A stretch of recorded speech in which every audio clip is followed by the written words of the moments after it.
शराब नीति मामले में दिल्ली के मुख्यमंत्री अरविंद केजरीवाल को सुप्रीम कोर्ट ने 1 जून तक के लिए अंतरिम जमानत दे दी है। उन्हें 2 जून को हर हाल में सरेंडर करने को कहा गया है। वो तिहाड़ जेल में 40 दिन से है। 7 मई को हुई सुनवाई में लंच से पहले तक कोर्ट ने केजरीवाल की जमानत की शर्तें तय कर ली थी। उसी के साथ अदालत ने ईडी से कहा था कि चुनाव चल रहे हैं और केजरीवाल मौजूदा मुख्यमंत्री हैं। चुनाव 5 साल में एक बार आते हैं। इसके बाद अदालत ने केजरीवाल से कहा कि अगर आपको जमानत दी जाती है तो आप ऑफिशियली ड्यूटी नहीं करेंगे।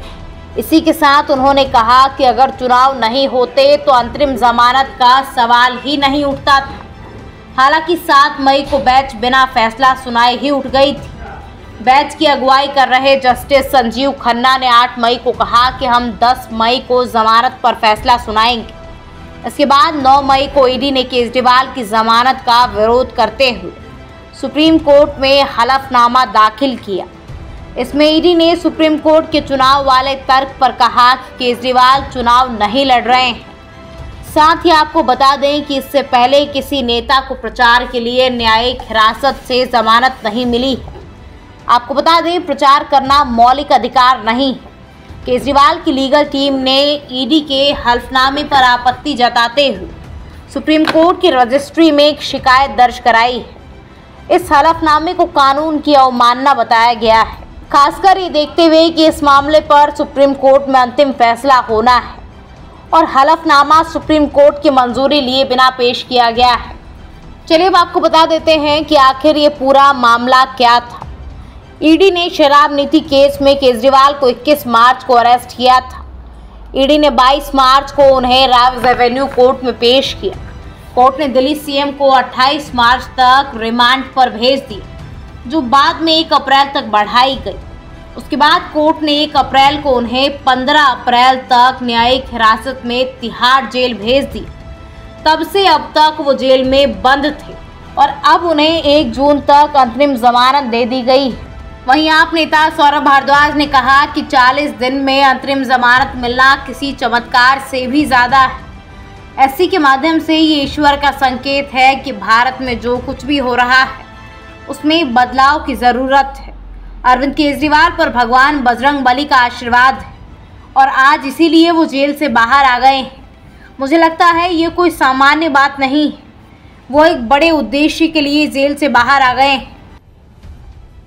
ये पीएमएलए जैसे मामले में, जिसमें केंद्र की पूरी सरकार, उनकी पूरी आर्टिलरी, पूरी मशीनरी एक मुख्यमंत्री को जेल में रखना चाह रही थी, और ऐसे मामलों में जहां पे महीनों महीनों बिना सबूतों के लोगों को जेल में रखा गया, उनकी इंटरिम बेल 40 दिन में होना,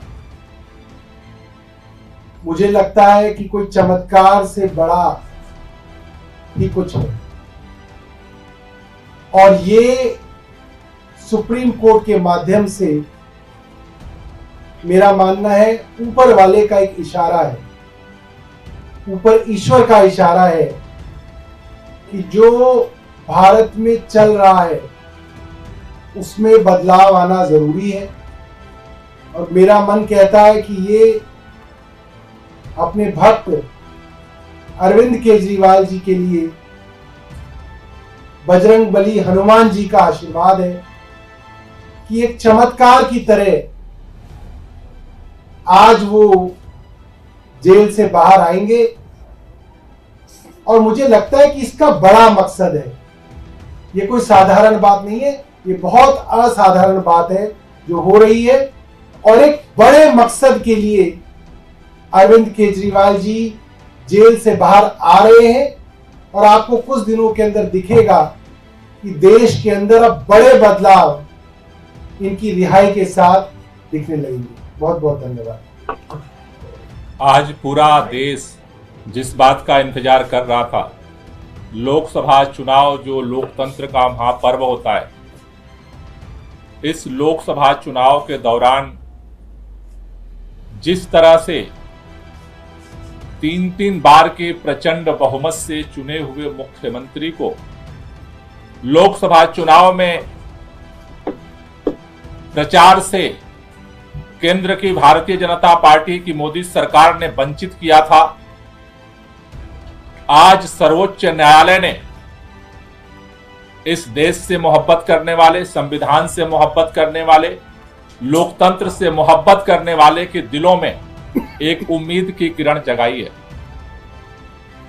हम पूरे दिल्ली के लोगों की तरफ से, देश के संविधान प्रेमियों की तरफ से, पूरी पार्टी की तरफ से सर्वोच्च न्यायालय का धन्यवाद करना चाहते हैं कि उन्होंने इस तानाशाही के अंधकार युग में दिल्ली के मुख्यमंत्री अरविंद केजरीवाल को अंतरिम बेल दे करके एक उजाले की रोशनी जलाई है। आज पूरी दिल्ली ही नहीं, पूरा देश खुश है।